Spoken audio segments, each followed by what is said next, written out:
A lot of MMA fans, some do, but a lot don't like wrestling. They look down on Yeah, wrestling. that's literally not the same target audience. And Right. it's funny because for as long as I remember, at least, wrestling has been piled together with combat sports. Like, it's in the same section on sports news websites.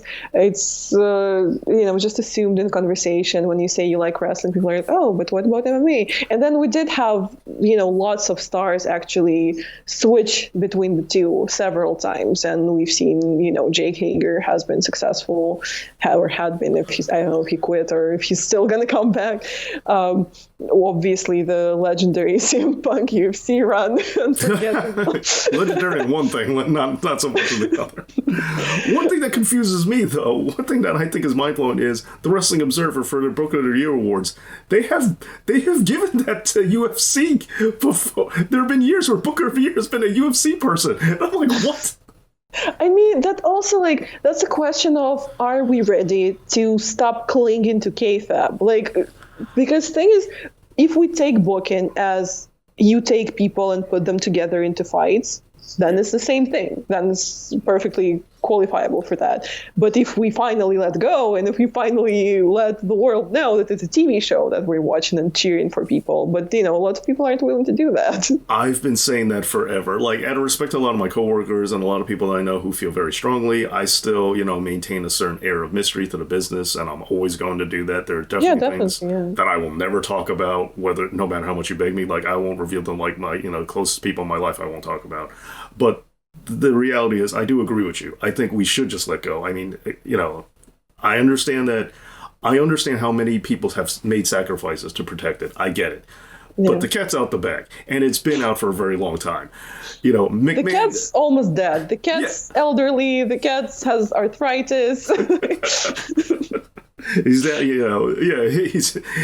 McMahon has testified before the Senate. I mean, he flat out told everybody, and with all the documentaries he has, it's not like, and I've known my entire life, ever since I was watching wrestling. My dad told me from the day one, I've always known that it was work. Same. It's funny that you say that, because I started watching wrestling when I was 11, and my dad told me right away.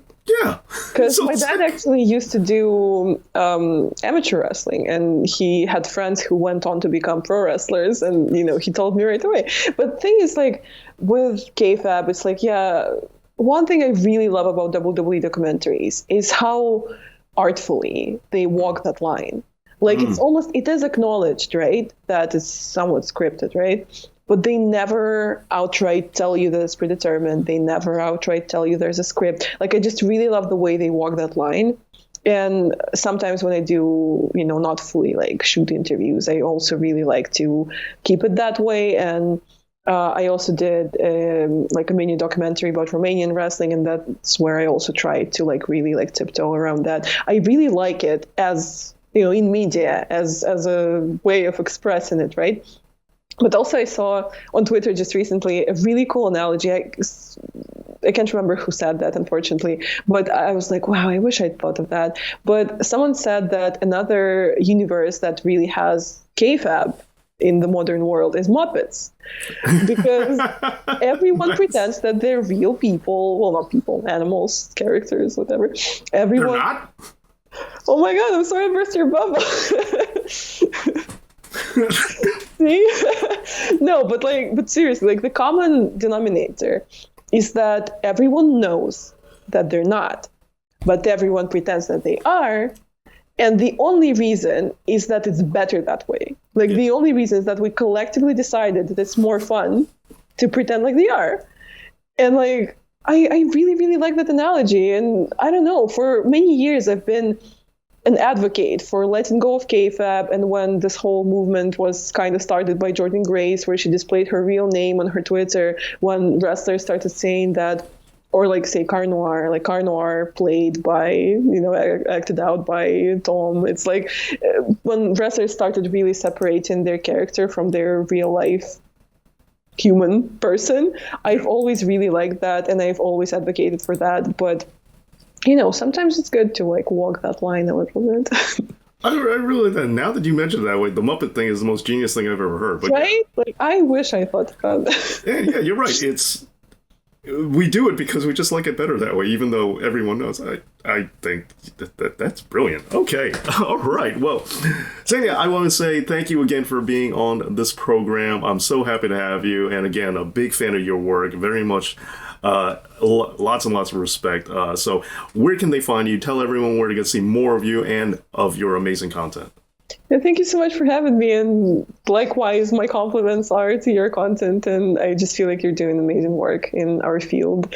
And I can be found on YouTube, youtube.com/XeniaDidThat. That's XENIA did that. And that's also my nickname on all other social media. I have Twitter, Instagram, Patreon.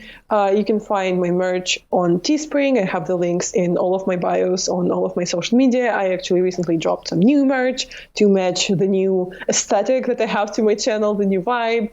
There's a lot of exciting things coming up. I've decided to relaunch a little bit, to step up the quality, to step up just my whole approach to that. So a lot of cool videos are coming up in the next year. And stay tuned. As I said, as I'd also mentioned in the beginning, there's going to be a giveaway on my Twitter really soon in the following days. So follow, subscribe, stay tuned.